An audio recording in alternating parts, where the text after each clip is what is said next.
నమస్కారం ఘంటారావానికి స్వాగతం ముందుగా ప్రధానాంశాలు ఎన్నికల ఫలితాలు రెండేళ్ల పాలనపై తీర్పుగా భావిస్తామన్న సీఎం బీజేపీ బీఆర్ఎస్ కూటమిని ప్రజలు విశ్వసించేది లేదని వెల్లడి కేసీఆర్ క్రియాశీల రాజకీయాల్లో ఉన్నప్పుడే ఓడించామన్న ముఖ్యమంత్రి నదీ జలాలపై పూర్తి వివరాలతో అసెంబ్లీకి రావాలని సవాల్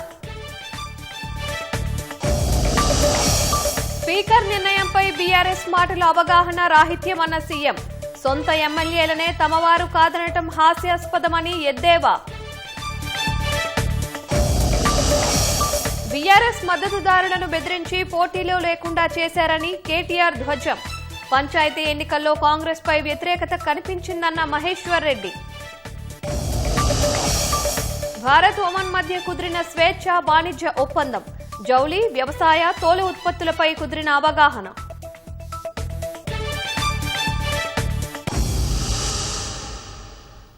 పంచాయతీ ఎన్నికల్లో కాంగ్రెస్ పార్టీ సత్తా చాటిందని ముఖ్యమంత్రి రేవంత్ రెడ్డి తెలిపారు అసెంబ్లీ ఎన్నికల్లో సాధించిన స్థానాల కంటే 21 నియోజకవర్గాలను కాంగ్రెస్ అధికంగా స్థానాలు దక్కించుకుందని ధీమా వ్యక్తం చేశారు ఇప్పటికైనా విపక్షాలు ప్రజాప్రభుత్వానికి సహకరించాలని రేవంత్ రెడ్డి హితవు పలికారు 2029లోనూ ఇవే ఫలితాలు పునరావృతం అవుతాయని సీఎం పేర్కొన్నారు గజ్వేల్లోనూ కాంగ్రెస్ పార్టీయే అధిక స్థానాలు గెలిచిందన్న సీఎం రేవంత్ రెడ్డి కేసీఆర్ నాయకత్వాన్ని ప్రజలు తిరస్కరించారంటూ విమర్శించారు ఎంపీటీసీ జెడ్పీటీసీ ఎన్నికలపై అసెంబ్లీ సమావేశాల్లో చర్చిస్తామని మున్సిపాలిటీ కార్పొరేషన్ల ఎన్నికలపైన త్వరలో నిర్ణయం తీసుకుంటామన్నారు కృష్ణా గోదావరి జలాల్లో ఎవరి వల్ల అన్యాయం జరిగిందో సభలో చర్చిద్దామని సీఎం సవాల్ విసిరారు 12,702 గ్రామ పంచాయతీల ఫలితాలలో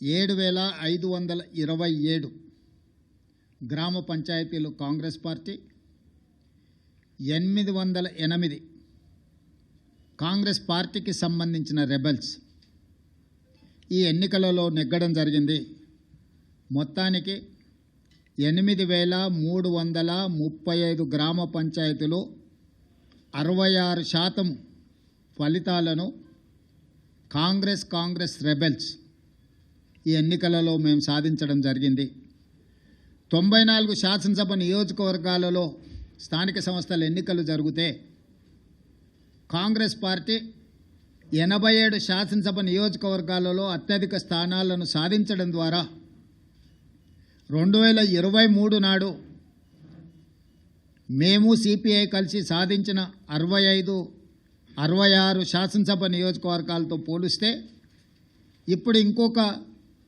21 శాసనసభ నియోజకవర్గాలు అధికంగా గెలవడం జరిగింది సంక్షేమాన్ని అభివృద్ధిని సమపాలలో మెలవించి పరిపాలన అందించడం అన్నిటికంటే 6 గ్యారంటీలతో పాటు 7వ గ్యారంటీ ఇస్తున్నాం ప్రజలకు స్వేచ్ఛ ప్రజాస్వామ్యాన్ని కాంగ్రెస్ పార్టీ అందిస్తుంది అని ఈ 2 సంవత్సరాలలో ఎక్కడ కూడా ప్రజల్ని నిర్బంధించాలన్న ఆలోచన కానీ ప్రతిపక్షాల మీద కక్ష సాధింపు చర్యలకు పాల్పడడం కానీ మా ప్రభుత్వం చేయలేదు ఏ రోజు కూడా ఓడినప్పుడు కుంగిపోవడము గెలిచినప్పుడు ఉప్పొంగిపోవడం గెలిస్తే అహంకారంతో కళ్ళు నెత్తికెక్కడం లాంటి వ్యవహారాలలో మేమెప్పుడూ భాగస్వామ్యం కాలేదు వీటన్నిటికీ దూరంగా ఉండి ప్రజలకు దగ్గరగా చెరువగా ఉండి సంక్షేమాన్ని అభివృద్ధిని ముందుకు తీసుకువెళ్లాలనే ప్రయత్నం చేస్తూనే ఉన్నాం ఈనాటి ఫలితాలు మా బాధ్యతను మరింతగా పెంచినాయి ప్రతిపక్షంలో ఉన్న వాళ్లకు అధికారం కోల్పోయినా అహంకారం దగ్గలేదు ఇంకొక ఆయన కడుపు నిండా విషం పెట్టుకొని మూసీలో కాలుష్యం కంటే ఆయన కడుపులో విషం ఎక్కువగా కనిపిస్తుంది ఆయన మాటల్లో ఆయన చేతల్లో ఆయన వ్యవహార శైలిలో ఇప్పటికైనా ప్రజా తీర్పును గౌరవించి ప్రభుత్వం తీసుకుంటున్న నిర్ణయాలకు సహకరించి ముందుకు రావాలి ఏదైనా మాట్లాడతాం ఎట్లయినా మాట్లాడతాం బర్తగించిన విధానాలతోని ప్రజల్ని ఇబ్బంది పెడతాము అనంటే ప్రజలు ఇచ్చే తీర్పు ఈరోజు వాళ్లకు కనువిప్పు కలగాలి అని నేను అనుకుంటున్నా ఈ ఫలితాలను చూసే అద్భుతం అనుకుంటారు సంతోషం ఈ అద్భుతం 2029లో కూడా జరుగుతుంది మీరు కోరుకున్నట్టే 2/3 మెజారిటీతోని 2029లో కాంగ్రెస్ తిరిగి అధికారంలోకి వస్తుంది. కేసీఆర్ గారిని ప్రతిపక్ష నాయకుడిగా లేఖ రాయమనుంది. 3 రోజులు కానీ 4 రోజులు కానీ కృష్ణా నదీ జలాలు గోదావరి జలాలకు సంబంధించి ఎవరు ఏం చేసిండ్రో చర్చ చేద్దాం కూలంకషంగా. పూర్తి వివరాలతో వచ్చి కూర్చుందాం. ఏ విషయమైనా వారు లేవనెత్తని 10 సంవత్సరాలలో వారు చేసిన అన్యాయాన్ని, వారు సంతకాలు పెట్టి 299 టీఎంసీ మాకు చాలు, 512 టీఎంసీ ఆంధ్రప్రదేశ్ను తీసుకోమని కృష్ణానది జలాలలో ఏ విధమైన ఒప్పందాలు చేసిండో, ఒప్పందాలతో పాటు 10 సంవత్సరాలైన పాలమూరు రంగారెడ్డి ఎత్తిపోతలకు కానీ, కల్వకుర్తి ఎత్తిపోతలకు కానీ, సీతారామ సాగర్ కానీ దేనికి నికర జలాలు కానీ వరద జలాలు కానీ సాధించలేదు. సమ్మక్క సారలమ్మ కూడా వారు సాధించకపోతే ఉత్తమ్ కుమార్ రెడ్డి గారు మంత్రిగా సాధించిండ్రు. ఈరోజు ఏదైనా పక్క రాష్ట్రం నుంచి మన హక్కులను సాధించడం మేము అధికారంలోకి వచ్చిన తర్వాతనే. వీటన్నిటి మీద వారు లేనప్పుడు పత్రికా సమావేశాలలో మాట్లాడడం నాకు ఇష్టం లేదు. నేను సూటిగా వారితోని చర్చను ఆహ్వానిస్తున్నా. చంద్రశేఖరరావు గారు బీఆర్ఎస్ ఆఫీస్ కార్యాలయంలో చర్చించడం కాదు, వారు అడిగితే ఎప్పుడంటే అప్పుడు ప్రత్యేక సమావేశాలు ఏర్పాటు చేస్తా. కృష్ణా గోదావరి జలాల మీద చర్చ చేద్దాం. పూర్తి వివరాలను వాస్తవాలను ప్రజలకు వివరిద్దాం. ఈరోజు ఉమ్మడి రాష్ట్రానికంటే కూడా తీరని ద్రోహం చేసింది బీఆర్ఎస్, చంద్రశేఖరరావు గారు. ఆధారాలతో సహా మొత్తం సభలో చర్చకు మేము పెట్టడానికి సిద్ధంగా ఉన్నాము. వారు సభకు వచ్చి చర్చించి నిజంగానే మా వైపు నుంచి ఏమైనా లోపం ఉంటే వారిని ప్రశ్నించమని నేను సవాల్ విసురుతున్నా. పార్టీ ఫిరాయింపు ఎమ్మెల్యేల విషయంలో స్పీకర్ నిర్ణయం సరైనది కాదని మాజీ మంత్రి కేటీఆర్ ధ్వజమెత్తారు. సీఎం రేవంత్ రెడ్డి ఏది చెబితే స్పీకర్ అదే చేస్తున్నారన్నారు. ఎమ్మెల్యేలకు రాజీనామా చేసే దమ్ము లేదు, చేస్తే ఓడిపోతామన్న భయం అందరిలో మొదలైందని వ్యాఖ్యానించారు. యాదాద్రి భువనగిరి జిల్లాలో పర్యటించిన కేటీఆర్ నూతనంగా ఎన్నికైన సర్పంచులను సన్మానించారు. కడియం శ్రీహరి బాహాటంగా కాంగ్రెస్లో చేరినా అని చెబుతున్నా అది స్పీకర్కు కనబడటం లేదు, వినబడటం లేదని ఎద్దేవా చేశారు. ఇంతకాలం గౌరవంగా ఉన్న పోచారం శ్రీనివాసరెడ్డి కూడా రేవంత్ రెడ్డితో జతకట్టి ఉన్న పేరు పోగొట్టుకుంటున్నాడని పేర్కొన్నారు. కడియం శ్రీహరి గారు ఆయన్నే చెప్పుకుంటున్నాడు, నేను అభివృద్ధి కోసం కాంగ్రెస్ లో చేరినా అని ఉపన్యాసాలు ఇచ్చిండు మైకులలో. స్పీకర్ కు కనబడతలేదంటే వినబడతలేదంట. స్పీకర్ గారేమో ముఖ్యమంత్రి ఏం చెప్తే అది ఆయన చేస్తా ఉన్నాడు. 10 మంది ఆ ఎమ్మెల్యేలు ఎవరైతే పోయినారో ఏ పార్టీ రాబాయి నీదంటే ఏ పార్టీ ఆనికి తెలియదు, పార్టీలకు వెళ్ళి పోయిన 75 ఏళ్లకు వచ్చిండు పోచారం శ్రీనివాసరెడ్డి. ఓసారి స్పీకర్, ఓసారి మంత్రి. ఇంకేం చేస్తారు కేసీఆర్ ని? కాంగ్రెస్ లో చేరి ఇలా ముఖం ఎక్కడ పెట్టుకోనా తెలియక కాంగ్రెస్ లో దిక్కు కూర్చున్నాడు. ఏది ఆ అసెంబ్లీలో ఇంతకాలం 70 ఏళ్ళు సంపాదించిన పేరంతా నాశనం చేసుకుంటే రేవంత్ రెడ్డి సంకల చేరి. స్పీకర్ నిర్ణయంపై పార్టీగా మేము స్పందించడానికి ఏమీ లేదని ముఖ్యమంత్రి రేవంత్ రెడ్డి స్పష్టం చేశారు. స్పీకర్ తీర్పు నచ్చకపోతే కోర్టులకు వెళ్లొచ్చు అంటూ బీఆర్ఎస్కు సూచించారు. సొంత ఎమ్మెల్యేలనే మావాళ్లు కాదని చెప్పే పరిస్థితి ఎందుకొచ్చింది అంటూ సీఎం ప్రశ్నించారు. స్పీకర్ గారి నిర్ణయం మీద రాజకీయ పార్టీగా మేము స్పందించడానికి ఏమీ లేదు. స్పీకర్ గారి నిర్ణయాన్ని వాళ్ళకు నచ్చకపోతే న్యాయస్థానాలు ఉన్నాయి. ఇప్పుడు నేను వాళ్ళ అవగాహన రాహిత్యానికి జాలి పడుతున్నా. పదే హరీష్ రావు గారు శాసనసభలోనే మేము 37 మంది శాసనసభ్యులు ఉన్నాం, మాకింత సమయం ఇవ్వాలని మాట్లాడింది మీరు కళ్ళతో చూసిరు, మీరు చెవులతో విన్నారు, అవునా? ప్రతిసారి శాసనసభ ముగింపు సమావేశాలలో స్పీకర్ గారు ఒక బులెటిన్ ఇష్యూ చేస్తారు. ఏ పార్టీకి ఎంతమంది శాసనసభ్యులు ఉన్నారు, వారు ఎంతెంత సమయం మాట్లాడినరని ప్రతిసారి బులెటిన్ ఇష్యూ చేస్తారు స్పీకర్ గారు. ఇప్పటివరకు జరిగిన అన్ని శాసనసభ సమావేశాల ముగింపులో స్పీకర్ గారు స్పష్టంగా ప్రకటించారు. ఏ ఒక్క రోజు కూడా స్పీకర్ గారి నిర్ణయాన్ని వాళ్ళు ప్రశ్నించలేదు. రెండవది, మొన్న జరిగిన శాసనసభ సమావేశాల్లో హరీష్ గారు స్పష్టంగా చెప్పారు, మా నెంబర్ 36, 37 ఉంది, మా సమయం ఇంత రావాల్సిందే, మాకంత సమయం ఇవ్వమని అడిగినారు. టీవీలో పేపర్లో మేము చూసిన ప్రతి నెల 5,000 రూపాయలు ఎమ్మెల్యేల నుంచి వాళ్ళ టీఆర్ఎస్ ఎల్పీ నిర్వహణ కోసము డబ్బులు కూడా తీసుకున్నారని. లావాదేవీలు బాగానే ఉన్నాయి, వ్యవహారం బాగానే ఉంది, వాళ్ళ పేరు మీద మైకు కావాలి, వాళ్ళ పేరు మీద మాటలు కావాలి, వాళ్ళ జీతాలలో వాటాలు కావాలి. మీ వాళ్ళనే మీ వాళ్ళు కాదు అని అనుకునే పరిస్థితి ఎందుకు దాపురించింది? ఇంత రాజకీయంగా ఇంత దుర్భరమైన ఇంత నికృష్టమైన పరిస్థితి ఎవరికైనా వస్తుందా? సొంత పార్టీ ఎమ్మెల్యేలనే మా వాళ్ళు కాదు అని.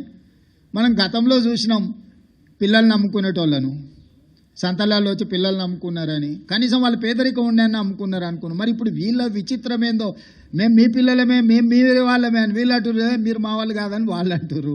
వాళ్ళు అదే చెప్తున్నారు కదా. ఎవరి ఇప్పుడు దాంట్లో ఎవరు మైనర్స్ లేరు, అందరు మేజర్లే కదా, విజ్డమ్ ఉన్నోళ్ళే కదా. ఆ మేజర్స్ విజ్డమ్ ఉన్నోళ్ళే వాళ్ళు ఎవరో చెప్తున్నప్పుడు నీ అభిప్రాయంతో నా అభిప్రాయంతో ఏం పని ఉంది? పంచాయతీ ఎన్నికల్లో పల్లె ప్రజలు కాంగ్రెస్ పార్టీకి దిమ్మ తిరిగే తీర్పునిచ్చారని మాజీ మంత్రి హరీష్ రావు అన్నారు. మెదక్ జిల్లాలో పర్యటించిన హరీష్ రావు నూతనంగా ఎన్నికైన సర్పంచులు, ఉప సర్పంచులు, వార్డు మెంబర్లకు అభినందనలు తెలిపారు.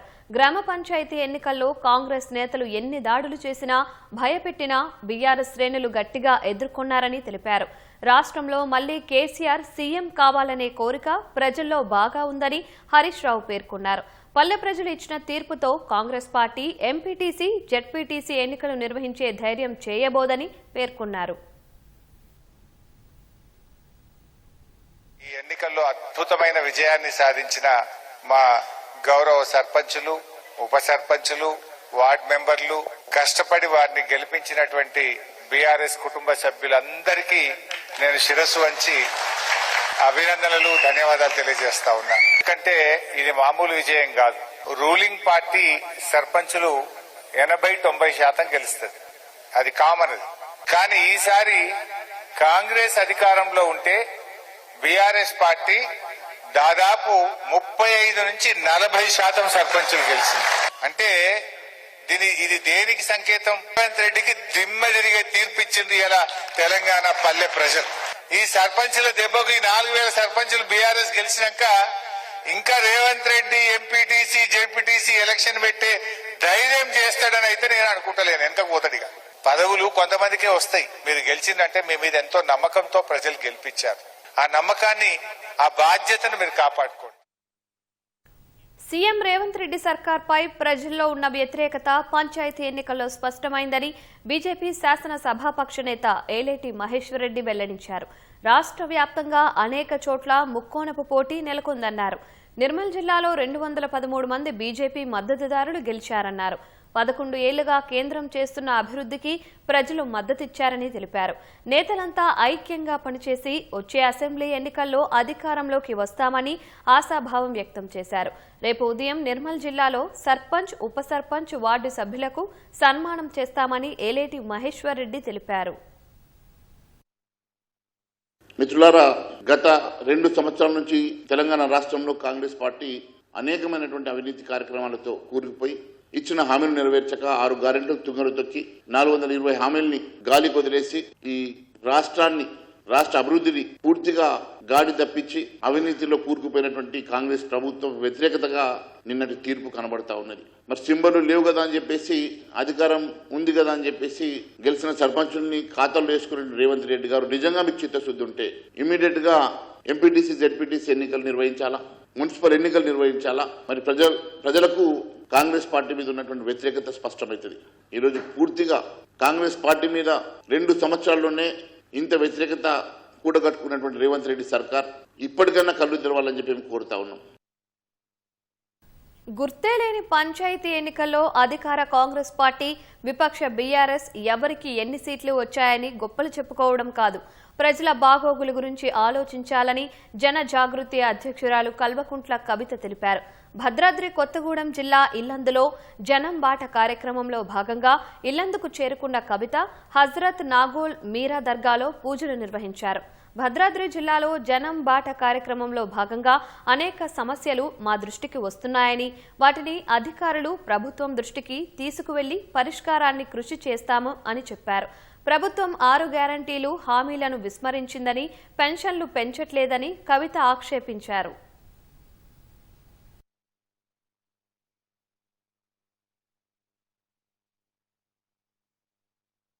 ఏదైతే గుర్తుతో జరుగుతాయో ఎన్నికలు, ఎంపీటీసీ, జెడ్పీటీసీ ఎన్నికలు జరుగుతాయో అవి పార్టీ బలాబలాలను నిర్దేశించేటట్టుగా ఉంటాయి. కానీ గ్రామ పంచాయతీ ఎన్నికలు అనేటటువంటి ఎప్పుడూ కూడా సరైనటువంటి మెజర్ కాదు.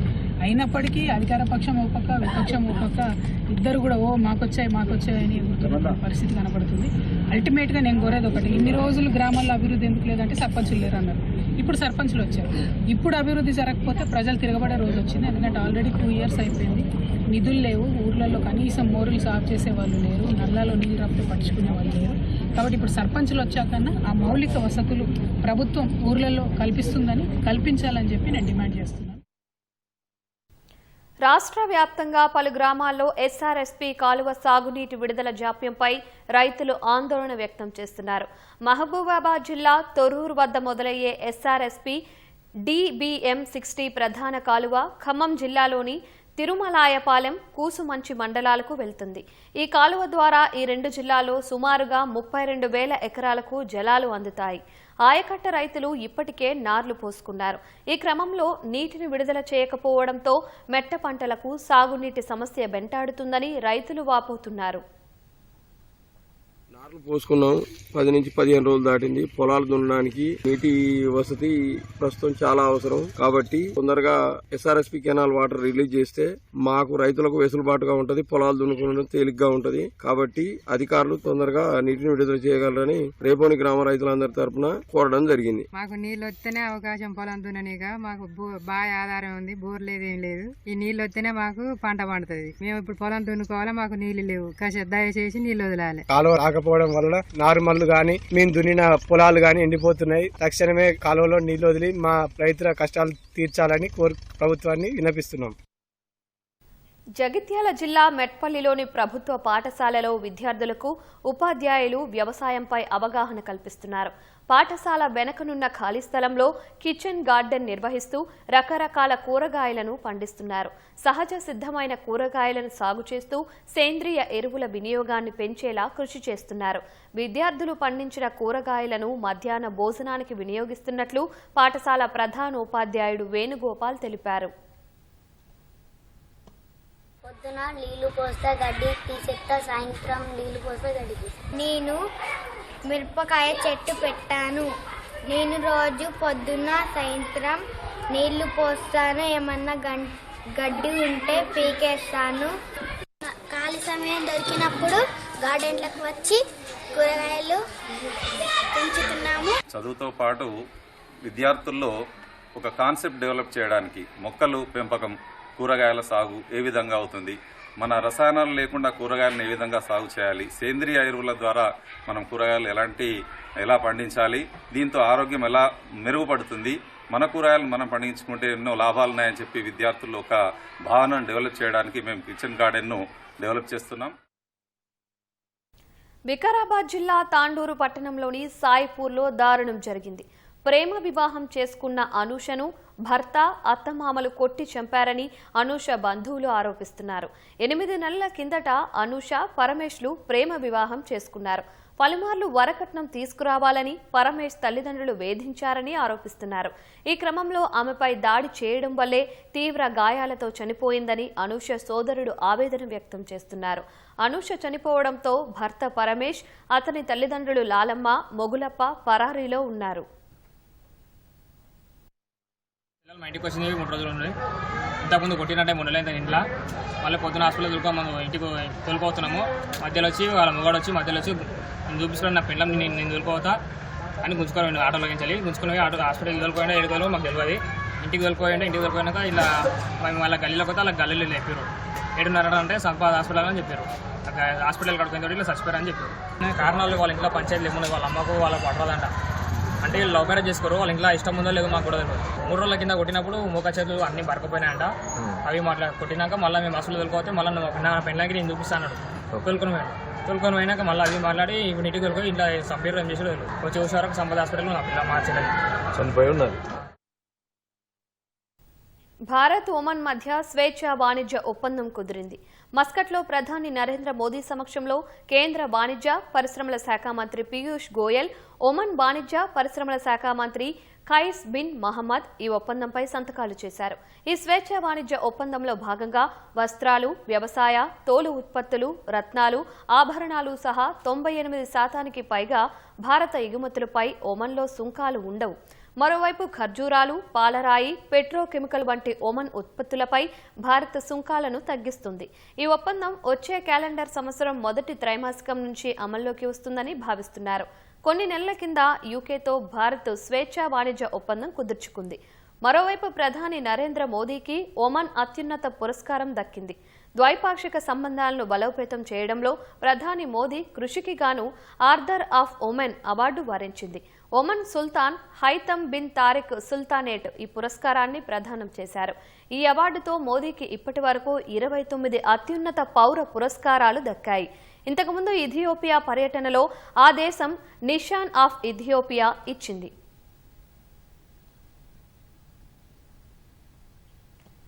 నయా భారత్ వేగవంతమైన నిర్ణయాలు తీసుకుంటూ ఉన్నత లక్ష్యాలతో ముందుకు సాగుతోందని ప్రధాని నరేంద్ర మోదీ అన్నారు.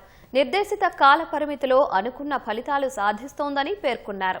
విదేశీ పర్యటనలో భాగంగా ఒమన్లో ప్రవాస భారతీయుల సదస్సులో ప్రసంగించిన Modi UNESCO intangible cultural heritage of humanity జాబితాలో దీపావళిని చేర్చడంపై హర్షం వ్యక్తం చేశారు. ఇప్పుడు ప్రపంచమంతా దీపావళి కాంతులతో ప్రకాశితమవుతోందని వివరించారు. భారతీయులు ఎక్కడికి వెళ్లినా దేశ సంస్కృతి, సాంప్రదాయాలకు విలువ ఇస్తారని వెల్లడించారు. భారత్, ఒమన్ భౌగోళికంగా మాత్రమే కాకుండా ఎన్నో తరాలుగా అద్భుతమైన సంబంధాలు కొనసాగిస్తున్నాయని తెలిపారు. ఇరు దేశాల మధ్య కుదిరిన సమగ్ర ఆర్థిక భాగస్వామ్య ఒప్పందం ద్వైపాక్షిక సంబంధాలను మరింత బలోపేతం చేస్తుందన్నారు. గత 11 ఏళ్లలో దేశంలో పలు సంస్కరణలు తీసుకురావడం వల్లే భారత్ వేగంగా అభివృద్ధి చెందుతోందని మోదీ స్పష్టం చేశారు.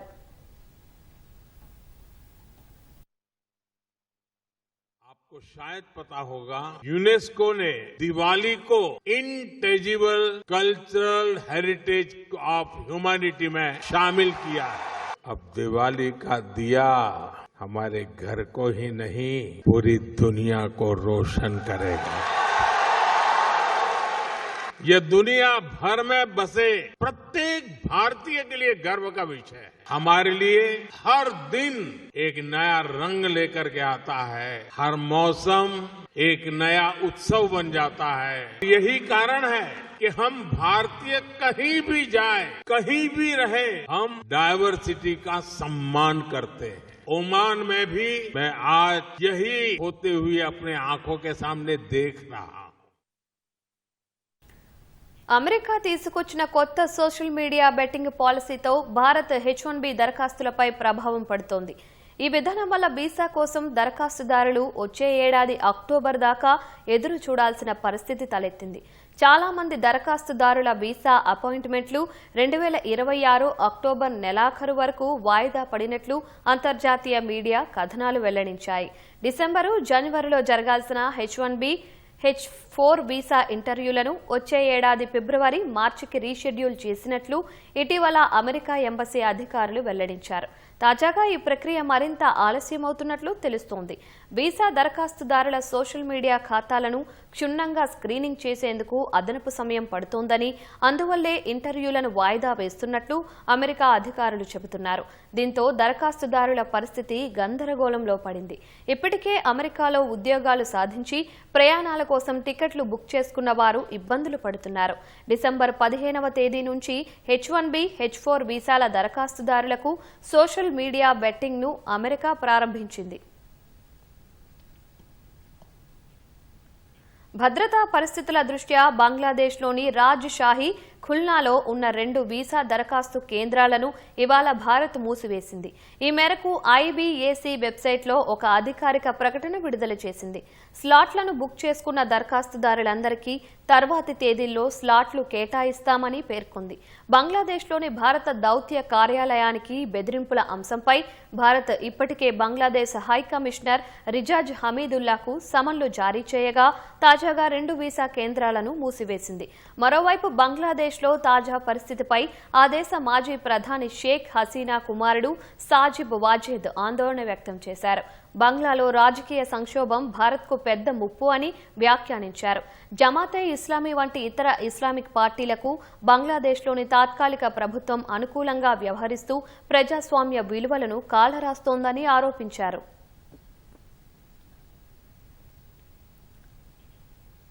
ఇరాన్లోని హర్ముజ్ ద్వీపంలో కురిసిన భారీ వర్షం అక్కడి తీర ప్రాంతాన్ని ఎరుపెక్కించింది. ద్వీపంలోని ఇనుము అధికంగా ఉన్న మట్టి సముద్రంలోకి కొట్టుకుపోవడంతో తీర ప్రాంతం ఎరుపు వర్ణాన్ని తలపించింది. కాసేపు ఉన్న ఈ సహజ దృశ్యం చూపరులను కట్టిపడేసింది.